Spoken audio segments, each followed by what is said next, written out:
Something to keep in mind in this three-part is longevity. It's a marathon, not a sprint. Think to yourself, with these lifestyle changes like eating healthy and working out, can you do this for the rest of your life? Are you starting too strong? Are you restricting your calories too much? Are you working out too hard? Unless the situation calls for it, you don't really have to do that. Consistency is better than intensity. Your body has to get used to these things. Yeah, some folks are just different breeds and can just thrust themselves into things. You've tried it before. You know if you are, you know if you aren't. No shame. The internal environment is self-control, self-discipline, self-confidence, self-worth, and self-image. You might be asking how. It's because if you don't believe you are worth reaching something, how can you get it? If you aren't confident enough to believe you can do something, you probably won't be able to. And if you don't think your image aligns with something, how can you attain it? It's hard to have self-control and conviction to complete or attain or be given things you don't feel confident to have, worthy to be given, or if your self-image doesn't align with it, how can you align with it? You have to embody it to attract it. You might be asking, how do I fix that? You got to do some internal work. Meditate or pray. Both, might as well. You might as well do both. Sometimes I meditate before I pray just to clear my mind and stuff like that so I can, be very, very receptive. And a bit of self-brainwashing isn't bad.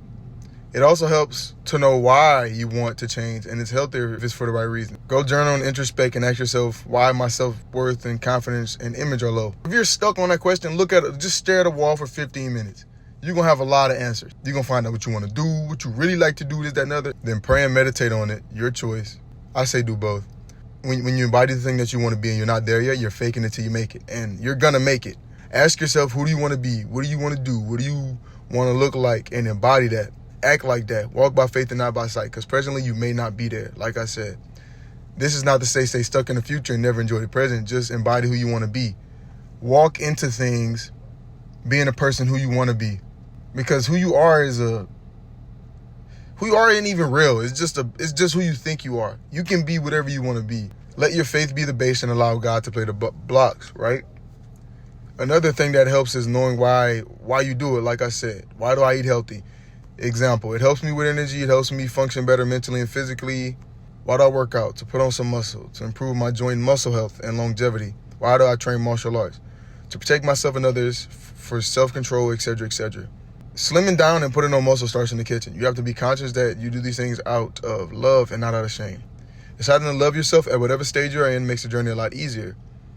If you go do something angrily the whole time, the fruit of that tree might not taste good. This sounds a bit difficult, as it is, as most things are when you start them. But choose your heart. You know what I mean? Like, it's not even that you can't be angry. We have a lot of energy running through us. When you think you're angry, you're being controlled by that. When you acknowledge that energy in your body, and when you acknowledge how you feel, you can use that anger positively, because you can be like, oh, I'm over this. This isn't me. This is just something in me or on me right now. You can use this as energy. Energy can only be transmuted. This energy, use it to your advantage. If you're angry about something, your energy is probably going to go really high. Use it to your advantage. Make sure it doesn't control you, but use that energy. Don't let it use you. You literally have to coach and, more importantly, parent yourself.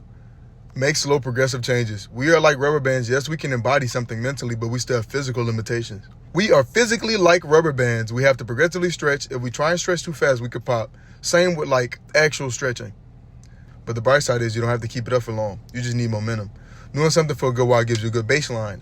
A baseline is a product over time where your mind changes in a way. Your usual unconscious decisions, which may not be good, go to decent, then progressively to good. It's like running. You'll start off terrible, but eventually you'll improve, and you can handle what was hard a month or two ago. Yes, setbacks happen, but if you have a strong foundational base backed by God, you are an unstoppable force or an immovable object. I'm not gonna lie, I go let him on holidays. If you like looking a certain way aesthetically, it's gonna come back and hit you. Disclaimer. It's easy to get stuck in a physical image of how you should look or how you feel you should look. Sometimes you don't have the right things. Sometimes you don't do the right things, or the environment changes, or injuries, etc. So be careful with aesthetics, or unless a certain aesthetic provides you with performance, or you compete in something, be careful in the pursuit of attaining it. The form is temporary. Take care of yourself. But like I said, it's about coaching and parenting yourself. You have to love yourself at whatever stage and keep that embodiment up. Have faith. Your self-confidence, self-image, and self-worth and self-respect will go up as a result. Look in the mirror, be like, hey, I love you, but this is not healthy for us. We have to change inside first to make a permanent change on the outside. You got to be honest with yourself. If you're doing something you know you're not supposed to be doing, Check yourself. Or if you have really good friends, they'll probably check you. Old habits die hard. When you are first changing them, it's going to be tough. But keep faking it until you make it. Remind yourself in your head, mumble to yourself, whatever. We love ourselves, and that's why we're stepping away from these things. We're stepping away from processed foods. We're stepping away from whatever you struggle with. I can't speak on drugs and alcohol too much. Those aren't really my vices. And chemicals like that affect the brain differently. I've seen what they do to people, which deterred me from them, and so I have my taste for them. And even when I dabbled, it wasn't worth the hype. You can also brainwash yourself positively to your full potential or what's required at that moment, faking it till you make it. If you feel yourself slipping back to certain things, literally say to yourself as many times as you need for it to stick. I love myself, I love myself, I love myself. Or I'm disciplined, I'm disciplined, I'm disciplined, and act like it. We as humans are inherently flawed, but when we do things for others, we get a bit stronger. You can pray about these things. Like I said, you can say things like, Lord, I want to be better and healthy for you so I can perform your will better. Or Lord, this is a big challenge at hand right now, but I have faith in you. And I know this is hard for me, but I know you made me strong and you wouldn't give me anything I couldn't handle. And you made me full of love. Show me the endless depths of these abilities you gave me to provide glory to you. Like the other day, I decided to this is old. So I'm redoing this video. Actually, I'm redoing this video. So this was the other day when I first did the script, but now it's like what? A month? Like a month ago, I decided to just run 3 miles. Just as a win, just smack myself in the face, get some motivation. And look, even there, I got momentum. Like, just doing little things. I mean, 3 miles isn't. Regardless, just doing things like that gets you a little bit of momentum. Now, I can just do things. It's pretty easy for me. You know what I mean? And, I'm not going to lie. At that time, I was at exactly 1.37 miles. And I wanted to go in the crib. It's not even that it's hard to do that. It's just running on pavement and rocks is not ideal. I got it done, though. Sometimes, if a run was difficult, I would stop, like how fast I'm going, get into a walk or something. Real ones know about that skip. But what kept me going is I told myself I wouldn't stop. So when I wanted to, I didn't. Keeping your word to yourself builds confidence. I would mumble to myself, I ain't no punk, bro. This is just 3.25 miles. We did way more than this before. I'm doing this right now, and the Lord watching. I am not a punk. I skipped a couple times, like I said, but I didn't stop. Skipping keeps you moving. As long as you keep moving. I would say this to myself, this is easy. We're already in it now. Like, we stuck now, you know what I'm saying? We already in it. We halfway done with it now.